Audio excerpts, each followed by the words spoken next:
इस नोट पर अब एक काम करा जाए, बिग स्टॉक्स के साथ साथ टॉप कॉल्स की तरफ बढ़ जाए। पैनल को दिखाइए प्लीज।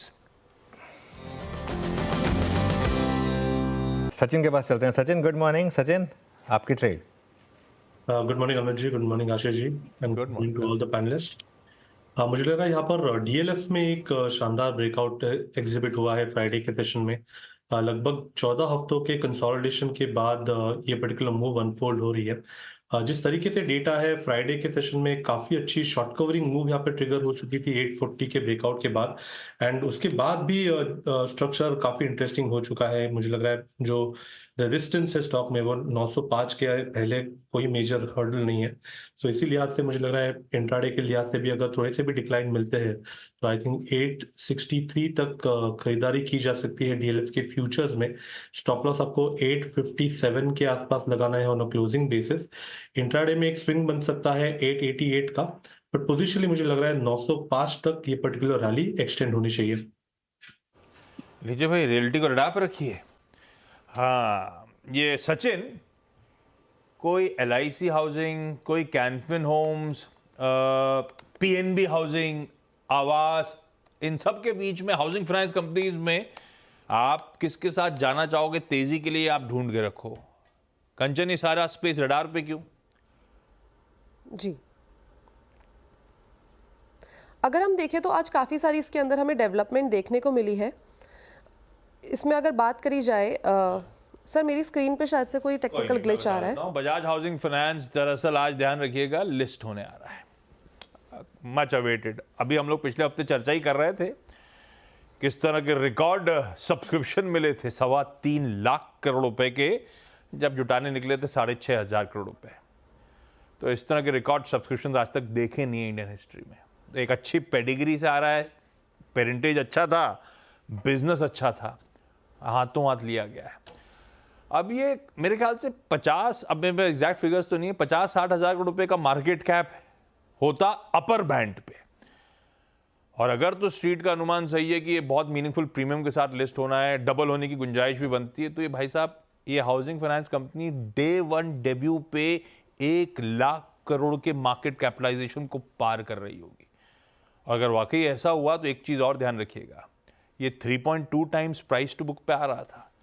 डबल होना है तो ये बजाज फाइनेंस से ज्यादा कॉस्टली हो जाएगा। बजाज फाइनेंस वैसे ही 5 टाइम प्राइस टू बुक पे ट्रेड कर रहा है, पर ये है क्वालिटी पेपर आए, सही भाव पे आए तो इस तरह से हाथों हाथ लिया जाता है। लेकिन रब ऑफ सचिन वैसे कई दिनों से मिल रहा है। ये सारे हाउसिंग फाइनेंस कंपनीज रह रहे के आउट परफॉर्म कर रही हैं, इसी उम्मीद में कि इस तरह के सेक्टर में चर्निंग ऑफ फ्लोज आ रहे हैं और रीरेट होने की तैयारी हो रही है, और एलआईसी वगैरह मूव भी बढ़िया करे। कोई एक स्टॉक जो ट्रेड के लिए आप लोग के रडार पे हो, या सब में ऊपरी स्तरों पे आप थोड़ा सा कॉशन का अंडरटोन रहेगा? आशीष जी, मुझे लग रहा है ये मोमेंटम बरकरार रहना चाहिए इस पूरे स्पेस में, एंड स्पेशली अगर हम पिछले हफ्ते का ही डेटा देखें तो कैनफिन होम्स में एक शानदार वर्टिकल रैली नजर आई थी। आई थिंक ये रिलेटिवली सबसे स्ट्रॉन्गेस्ट परफॉर्मेंस थी with in this particular pack. जिस तरीके से अभी भी वहां पर डेटा है, काफी अच्छा कंफर्ट है कि 980 से लेके 1010 तक की हेडरूम कैनफिन होम्स जैसे काउंटर में अभी भी अवेलेबल है। तो वहां पर अगर थोड़ी सी डिक्लाइन भी आती है, एक कंसोलिडेशन भी होता है, तो ये ओवरऑल स्ट्रक्चर के लिए काफी हेल्दी है। एक काफी बड़े चार्ट स्ट्रक्चर का ब्रेकआउट यहाँ पर एग्जिबिट हुआ है वीकली एंड मंथली चार्ट पे, एंड जिस तरीके से इसके इंडिकेटर अभी भी प्लेस्ड है, मुझे लग रहा है काफी अच्छा कंफर्ट है। ऑन द लोअर साइड 920 के आसपास एक अच्छा फ्लोर नजर आ रहा है on an immediate basis. So momentum के लिहाज से मुझे लग रहा है 916 का आपको स्टॉप लॉस मेंटेन करना चाहिए ऑन क्लोजिंग बेसिस, एंड अभी भी मोमेंटम चेज किया जा सकता है 980 से लेके 1010 के टारगेट्स के लिए कैनफिन होम्स के फ्यूचर्स में। 980 से 1010 का लक्ष्य है, बाय ऑन डिप्स की स्ट्रैटेजी है। मैं भूल गया था, वैसे रचना जी का ऐसी स्पेस है, एलआईसी हाउसिंग फाइनेंस ऑलरेडी एक प्रिफर्ड पिक था। अच्छा हुआ सचिन ने दूसरा आइडिया भी शेयर कर लिया। दोनों स्टॉक्स इसका मतलब रडार पे रहेंगे आज उस मच अवेटेड बजाज हाउसिंग की लिस्टिंग के बैकड्रॉप पे। सचिन, आपका क्विक सिंगल। अनुज जी, मुझे लग रहा है यहाँ पर एक्सिस बैंक में अच्छी फॉलो थ्रू एक्शन नजर आ रही है। एक अच्छा ओपन लो इसने एग्जिबिट किया है 1206 पे, एंड जिस तरीके से डेटा है मुझे लग रहा है 1260 तक की अप मूव यहाँ पर अवेलेबल हो सकती है। तो यहाँ पर मोमेंटम चेस करने की सलाह होगी। एक्सिस बैंक के फ्यूचर्स में स्टॉप लॉस लगभग आपको 1210 पे लगाना है। इंट्राडे में पहला टारगेट होगा लगभग अराउंड 1240 का। पोजिशनली मुझे लग रहा है 1260 तक ये मोमेंटम एक्सटेंड हो सकता है। ओके, एक्सिस बैंक आपका ट्रेड हो गया। निफ्टी बैंक क्योंकि इस थ्रेशोल्ड पॉइंट के ऊपर है तो मैं ये सचिन जी, मेटल्स में अच्छी मूव है। निफ्टी बैंक करीब 60 अंकों का एक माइलेज लेके ट्रेड कर रहा है। पीएसयू बैंक्स में आपको कुछ नज़र आ रहा है इस पर ट्रेड करने लायक, सिर्फ शुरुआती एनालिसिस में? वीरेंद्र जी, मुझे लग रहा है यहाँ पर कैनरा बैंक में एक इम्पॉर्टेंट सपोर्ट क्लस्टर है 105 के आसपास।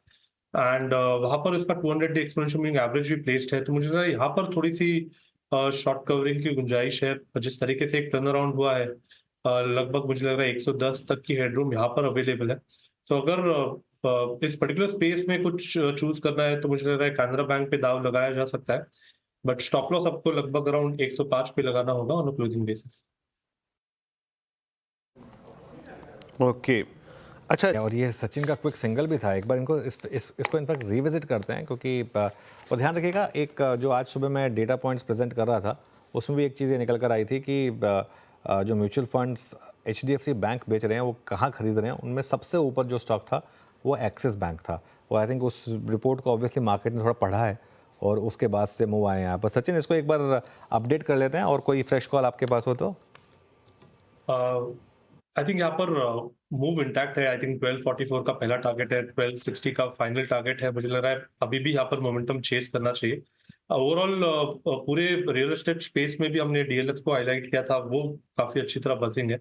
एंड यहाँ पर फ्रेश मोमेंटम मुझे लार्सन टुब्रो के काउंटर में नजर आ रहा है। एक अच्छे कंसोलिडेशन के बाद यहाँ पर एक ब्रेकआउट की तैयारी हो रही है। जिस तरीके से इसका डेली RSI अभी 50 के ऊपर स्विंग हो रहा है, तो मुझे लग रहा है जल्दी इस पर्टिकुलर स्टॉक में भी एक अच्छी शॉर्ट कवरिंग मूव होगी।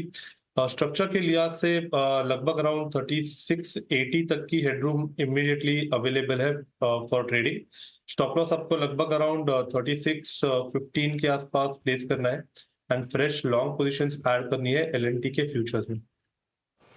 ओके, L&T के फ्यूचर्स में आपको बाय करना है। एक बार चार्ट लेकर आइए अदानी एंटरप्राइजेस का। और अदानी एंटरप्राइजेस में एकदम से एक बड़ा मोमेंटम। आई थिंक सचिन, एक निफ्टी स्टॉक्स में सिर्फ एक अदानी ग्रुप है जो नहीं चला है, जो रिसेंट रैली में जिसने पार्टिसिपेट नहीं करा है। क्या आज साइन है कि एक यहाँ पर एक रैली की शुरुआत हुई हो? यहाँ पर संकेत तो वैसे नजर आ रहे हैं। इनफैक्ट पिछले 4 दिनों का डेटा देखे तो 2950 के आसपास इसने अच्छा एक बेस बनाया था, बट कहीं जाकर वो मोमेंटम लैग कर रहा था। जिस तरीके से इसने अपने 5 डे एक्सपोनेंशियल मूविंग एवरेज के ऊपर एक चाल बनाई है, लगभग मुझे लग रहा है आफ्टर 15 अगस्त ये पहली बार इसके ऊपर अच्छी तरह ये ट्रेंड हो रहा है। तो मुझे लग रहा है यहाँ पर एक अच्छा कन्वर्जन हो सकता है। इसका RSI भी काफी कॉन्फिडेंटली 50 के ऊपर अभी फिलहाल ट्रेंड हो रहा है। तो मुझे लग रहा है इमीडिएट बेसिस पे 3100 3160 तक की हेडरूम यहाँ पर अवेलेबल है। एक ओपन लो भी अच्छी तरह एग्जिबिट हुआ है 2974.90, तो डेसिमल्स में है। तो मुझे लग रहा है ऑलरेडी एक अच्छी बाइंग मोमेंटम यहाँ पर नजर आ रही है। स्टॉप लॉस आपको लगभग 2996 के आसपास प्लेस करना चाहिए एंड यहाँ पर भी मोमेंटम चेस किया जा सकता है 3100 के टारगेट के लिए।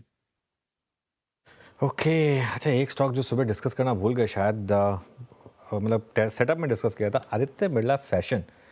एक शार्प मूव आ रहा है इस स्टॉक में और 335 अब इस स्टॉक में बैन से बाहर आया ये स्टॉक। और सचिन, एक बार इसका चार्ट देखिए। 20 वीक एक्सपोनेंशियल मूविंग एवरेज से इसने बाउंस दिया और आज अच्छा मूव, बैन से भी बाहर आया है। कोई पोजीशन बनाने का मौका है क्या यहाँ पर? 320 का मुझे लग रहा है कभी अच्छा सपोर्ट बन चुका है। एक रेजिस्टेंस था 320 के आसपास, वो रेजिस्टेंस इसने पिछले हफ्ते काफी कॉन्फिडेंटली ब्रेक किया था। एंड जिस तरीके से यहाँ पर भी स्ट्रक्चर है, लगभग 375 से लेके 380 तक की हेडरूम यहाँ पर ओपन हो चुकी है। एक काफी अच्छा डायमंड फॉर्मेशन यहाँ पर एग्जिबिट हुआ था, उसका कंफर्मेशन थर्सडे के ब्रेकआउट के बाद हुआ है। तो मुझे लग रहा है काफी बड़ी रैली यहाँ पर अनफोल्ड होनी चाहिए। सो आई थिंक 320 के स्टॉप लॉस के साथ थोड़े लंबे टारगेट्स के लिए पोजीशन बनाए, खरीदारी जरूर की जा सकती है 370 के लक्ष्य के लिए। ओके 370 के लक्ष्य के लिए बाय करें यहाँ पर। इसका 52 वीक हाई लो प्लेट देखते हैं एक बार जरा। आई थिंक 345 के करीब था इसका 52 week high, I think if I am not wrong, और वहाँ से फिर थोड़ी करेक्शन आई थी, लेकिन 20 वीक मूविंग एवरेज पर एक सपोर्ट लेकर वापस आया। 348.9 था इसका हाई नहीं। अच्छा सचिन, एक बार LNT को रिविजिट करते हैं। आई थिंक आपने आइडेंटिफाई किया था LNT अभी अभी डे हाई पर आया स्टॉक लार्सन एंड ट्यूब्रो का। एक बार इंटरडे दिखाइए लार्सन एंड ट्यूब्रो का, और उसके बाद सचिन से कॉल लेंगे, रिविजिट करेंगे। सचिन बने रहें इस ट्रेड में? जी बिल्कुल, इनफैक्ट मुझे लग रहा है यहाँ पर शॉर्ट कवरिंग होनी चाहिए। काफी दिनों से एक अच्छे रेंज में ये लॉक्ड इन रहा था। इसका जो बेस है लगभग अराउंड 35-50 के आसपास, ये इसने अच्छी तरह रिकन्फर्म किया है। एंड प्लस अपने तीनों इंपॉर्टेंट एवरेजेस के ऊपर इसने एक ओपनिंग आज एग्जिबिट की है 520 एंड 50। तो मुझे लग रहा है यहाँ पर एक अच्छी शॉर्ट कवरिंग मूव हो सकती है। इसका जो अपर बैंड है वो लगभग अराउंड 3750 के आसपास प्लेस्ड है। तो आई थिंक थोड़ा सा पोजिशनल भी कंसिडर किया जा सकता है। एक अच्छा फ्लोर राइज हो चुका है 3600 के आसपास, तो आई थिंक स्टॉप लॉसेस वहां पर प्लेस किए जा सकते हैं। एंड पोजिशनली भी मुझे लग रहा है 3750 को भी ये पार कर देगा अगर अच्छा मोमेंटम जनरेट होता है। ये अच्छा, एक बार एक्सिस बैंक रिविजिट करते हैं, क्योंकि क्लियरली आज आई थिंक इंडेक्स में जो सबसे अच्छे ट्रेंडिंग स्टॉक्स रहे हैं उनमें सबसे ऊपर एक्सिस बैंक है। फिर इस समय इंटरडे हाई पर। सचिन, यहाँ पर आप स्टॉप लॉस क्या ट्रेल कर लें? अनुज जी, मुझे लग रहा है 1225 के आसपास फिलहाल प्लेस कर लेना चाहिए। एंड जिस तरीके से ओवरऑल स्ट्रक्चर है, मुझे लग रहा है लगभग अराउंड 1240 के आसपास का तो स्विंग कंफर्टेबली बनना चाहिए। एंड पोजिशनल टारगेट जो हमने 1260 का दिया है वो इंटैक्ट है। अब एक काम करते हैं, इस शो को यहीं समेट लेते हैं। और रचना जी, सचिन आप बने रहे अगले शो में। सचिन जी, आपके 2 ट्रेड्स? वीरेंद्र जी, यहाँ पर फोकस आपको बैंक्स पे ही लगाना है। एंड मुझे लग रहा है यहाँ पर कोटक महिंद्रा बैंक का जो पिछले हफ्ते का प्राइस एक्शन था उसी का यहाँ पर एक एक्सटेंशन नजर आ रहा है। जिस तरीके से इसके ADX ने 25 के ऊपर की एक चाल बनाई है, प्लस जो एक नियर टर्म हर्डल था अराउंड 1840 के आसपास ये चैलेंज हुआ है, तो मुझे लग रहा है यहाँ पर रैली काफी स्ट्रांग होते हुए नजर आएगी इस पर्टिकुलर हफ्ते में भी। तो यहाँ पर मोमेंटम चेस करने की सलाह होगी कोटक महिंद्रा बैंक के फ्यूचर्स में। स्टॉप लॉस आपको 1828 के आसपास फिलहाल प्लेस करना है। एक इमीडिएट स्विंग बन सकता है 1865 का, बट पोजिशनली जिस तरीके से स्ट्रक्चर है मुझे लग रहा है 1900 तक की हेडरूम यहाँ पर अवेलेबल है। सो खरीदारी करनी है कोटक महिंद्रा बैंक के फ्यूचर्स में। जो सेकंड स्टॉक हमारे रेडार पे है, जहां पर हमने एक बाय कॉल जनरेट भी किया है, हमारे क्लाइंट्स को रिकमेंडेशन भी दी है, वो है अदानी एंटरप्राइजेस का। जिस तरीके से एंड जिस कॉन्फिडेंस से इसने एक यू टर्न बनाया है अपने शॉर्ट टर्म एवरेजेस के ऊपर 5 एंड 20 इन दोनों के ऊपर की एक चाल बनाई है, तो मुझे लग रहा है यहाँ पर एक अच्छी शॉर्ट कवरिंग मूव अनफोल्ड होनी चाहिए। जिस तरीके से ओवरऑल स्ट्रक्चर है 3140 के टारगेट के लिए मुझे लग रहा है यहाँ पर मोमेंटम चेस किया जा सकता है। स्टॉप लॉस आपको लगभग अराउंड 2990 के आसपास लगाना है। एंड फ्रेश लॉन्ग्स ऐड करने की सलाह होगी अदानी एंटरप्राइज के फ्यूचर में। ओके, तो ट्रेड्स पूरे हो गए यहाँ पे जनाब। और अब फिलहाल एक ब्रेक, और ब्रेक के बाद जब नीरज जी जुड़ेंगे तो ट्रेडर्स हॉटलाइन आपके प्रश्नों के उत्तर थोड़ा सा ब्रेक लेके तुरंत हाजिर होते हैं।